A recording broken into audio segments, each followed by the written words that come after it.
मराठा समाजाला ओबीसी समाजातून आरक्षण मिळावं, ओबीसी प्रमाणपत्र मिळावी या मागणीसाठी आज मनोज जरांगे यांनी पुन्हा एकदा आंतरवाली सराटीमधून उपोषणाचं शस्त्र पुकारलेलं आहे आणि त्या मनोज जरांगे यांच्या उपोषणाला पाठिंबा देण्यासाठी राज्यभरातून आपण पाहतो की मराठा समाज आहे तो या आंतरवाली सराटीमध्ये एकत्र आलेला आहे। खरं तर मनोज जरांगे यांनी मराठा समाजाला आवाहन केलेलं होतं की या ठिकाणी उपोषणाला कुणीही येऊ नये, मात्र तरी सुद्धा आपण पाहतोय की मनोज जरांगे यांना पाठिंबा देण्यासाठी हे सगळे मराठा बांधव आहेत ते आता या ठिकाणी एकत्र आलेले आहेत आणि उन्हामध्ये मनोज जरांगे यांना पाठिंबा देण्यासाठी ते या ठिकाणी उपोषणाला सुद्धा बसलेले आहेत आणि मनोज जरांगे यांना सुद्धा पाठिंबा देत आहेत। कुठून आलात ताई तुम्ही? मी भोकरदन तालुका, गाव माझं आव्हाना, जिल्हा जालना। आम्ही पहिल्यापासून पाटला सोबतच आहे आणि आता पण जोपर्यंत पाटील हलणार नाही तोपर्यंत आम्ही आमच्या जीवाची लढाई करणार आहे। कारण की आम्हाला आरक्षण घेऊन काही फायदा नाही जर पाटीलच नाही राहिले तर। आम्हाला पाटलाचं म्हणजे खूप वाईट वाटतं की पाटील उन्हात बसलेले आहे आणि सरकारने ध्यानात ठेवायचं जर काही पाटलाला झालं तर नेपाळ सारखी अवस्था महाराष्ट्रात होणार आहे आणि या देशात होणार आहे। आम्ही आमचा जीव आम्ही वेशीला टाकून आलेला आहे फक्त आदरणीय संघर्ष होता मनोज दादा जरांगे पाटलासाठी। आता कसं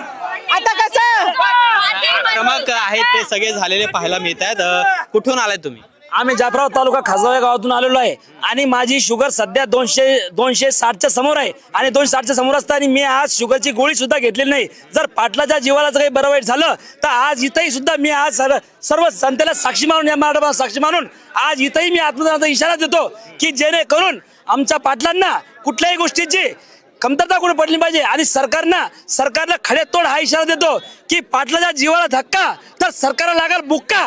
एवढा सगळं मराठा बांधव सांगतो, एक मराठा लाख मराठा। मराठा समाज मोठ्या प्रमाणात आक्रमक झालेला आहे। आपण पाहतोय की राज्यभरातून अनेक मराठा बांधव आहेत ते या ठिकाणी पोहोचलेले आहेत आणि ज्या मागण्या मनोज जरांगे यांनी केलेल्या आहेत त्या मागण्या पूर्ण कराव्यात अशा पद्धतीची मागणी आहे ती खरं तर मराठा समाजाची आहे। कुठून आलाय तुम्ही? आम्ही पुण्यावरून आलोय, गेली 3 वर्ष दादांसोबत आहोत या आरक्षणाच्या लढाईत, या चळवळीत। आज दादा असे बसलेत, आम्हाला भगवत नाहीये। आम्हाला आपल्या मार्फत सरकारला सांगायचंय की लवकरात लवकर निर्णय घ्या, दादांनी ज्या मागण्या केल्यात ते लवकरात लवकर पूर्ण करा, अन्यथा मराठा समाज आता संयम सोडेल आणि या महाराष्ट्रात जी घटना नाही घडली ती या मराठा समाजाकडनं घडेल। त्यामुळे आपल्या माध्यमातून मुख्यमंत्री महोदयांना विनंती आहे की लवकरात लवकर दादांच्या मागण्या मान्य करा आणि दादांचं उपोषण सोडा। कालही आपण पाहतो की सरकारचं शिष्टमंडळ आलेलं होतं पण मनोज जरांगेंना त्यांच्या मागण्या आहेत त्या मान्य होत नव्हत्या, त्यामुळे आता उपोषण सुरू झालेलं आहे। ऊन मोठ्या प्रमाणात आहे, तुम्ही सुद्धा शेतामध्ये मनोज जरांगे यांच्या सोबत बसले नाही।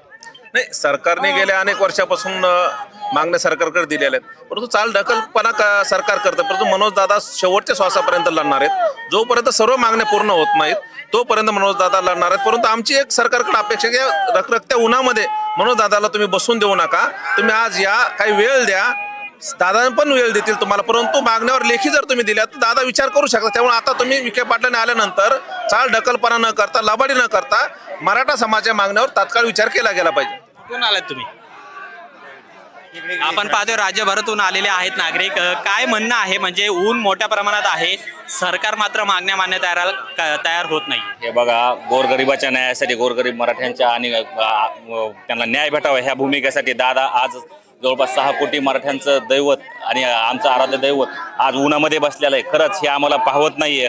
जोपर्यंत दादा इथे बसले त्यांच्या सोबत आम्ही देखील इथेच बसून राहणार आहोत। जोपर्यंत हा न्याय हक्क समाजाचा भेटत नाही, जोपर्यंत मागण्या पूर्ण होत नाही, दादा जोपर्यंत आम्हाला हे म्हणतात तोपर्यंत आम्ही देखील इथून उठणार नाही। आणखीन काही मराठा बांधव आपल्या सोबत आहेत। याआधी सुद्धा अनेकदा आंदोलनं झाली, तेव्हा सुद्धा सरकारने आश्वासन दिलं तात्पुरतं, पण त्याची पूर्तता झाली नाही, त्यामुळे पुन्हा एकदा आज उपोषण करावं लागतंय। माननीय सरकार यांना विनंती आहे, मनोज दादा एवढ्या तीव्र उन्हामध्ये आहेत तर हात जोडून विनंती आहे मायबाप सरकार यांना की दादांच्या मागण्या पूर्ण कराव्यात। आमच्या डोळ्यात अश्रू आहेत, दादांना जर काय झालं बरे वाईट तर आम्ही गप्प बसणार नाही। तुम्ही आता बसणार त्यांच्यासोबत उपोषण? हो, आम्ही पण उपोषणाला बसलेलोच आहे। ते बी एक साधारणपणे 35-36 टेम्परेचर आहे। ह्या टेम्परेचरमध्ये आम्ही सध्या उन्हात आहे। मग एवढंच की मुख्यमंत्र्यांना तेवढीच विनंती आहे की ह्यांनी लवकरात लवकर मागण्या पूर्ण कराव्या दादांच्या। आजही पुन्हा एकदा राधाकृष्ण विखे पाटील इथं येणार आहेत अशी माहिती आहे.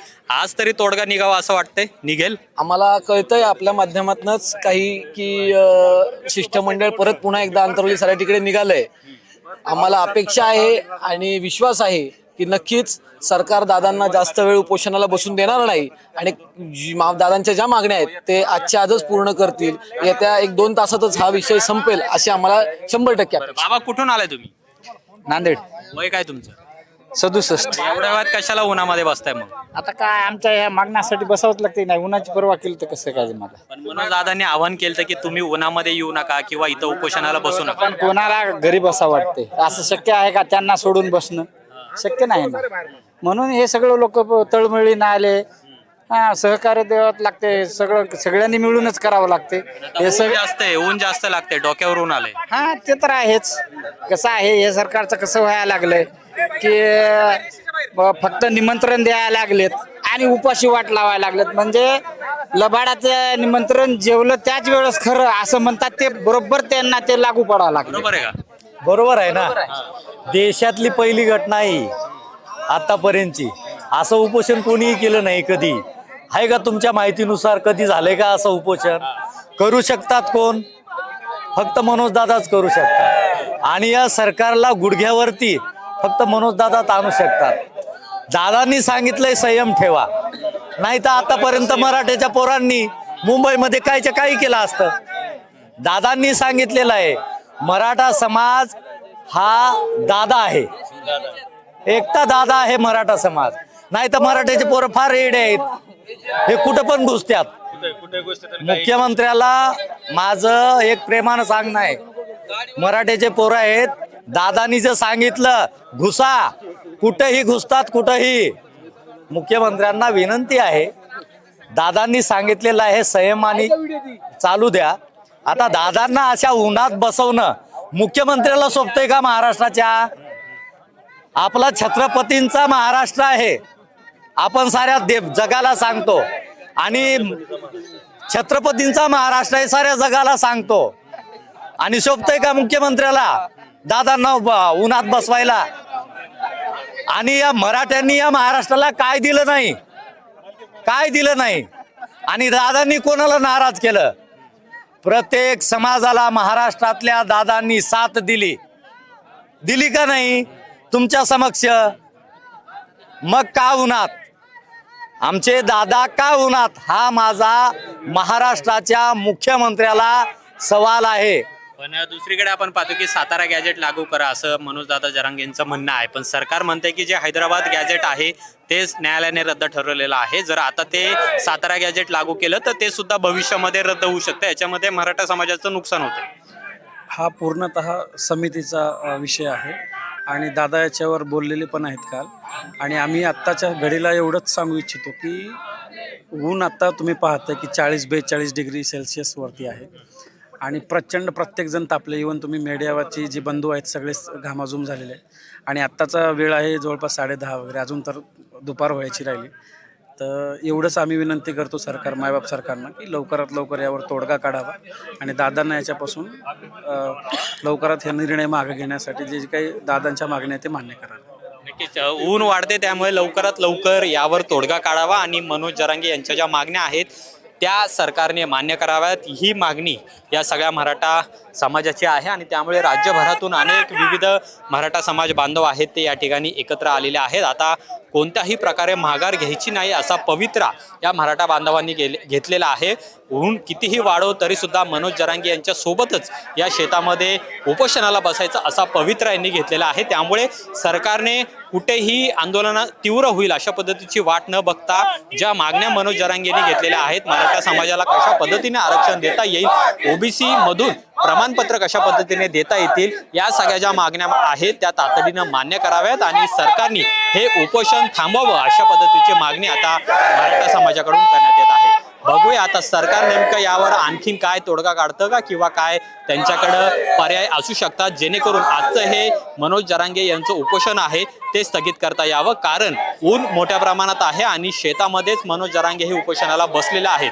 उष्माघाताने जर काही दुर्दैवी घटना घडली तर याला नेमकं कोण जबाबदार असं सुद्धा प्रश्न उपस्थित होतोय. पण मनोज जरांगे यांनी आधीच स्पष्ट केलेलं आहे की जर याच्यामध्ये काही दुर्घटना घडली तर त्याला सर्वस्वी हे सरकार जबाबदार असणार आहे आणि त्यामुळे सरकार कोणत्याही संघर्षाची वाट न पाहता यामध्ये कशा पद्धतीने तोडगा काढतं हे सुद्धा पाहणं महत्त्वाचं आहे. कॅमेरामन रोहित वनकट्टेसह अमोल धर्माधिकारी, LS मराठी, अंतरवाली सराटी, जालना.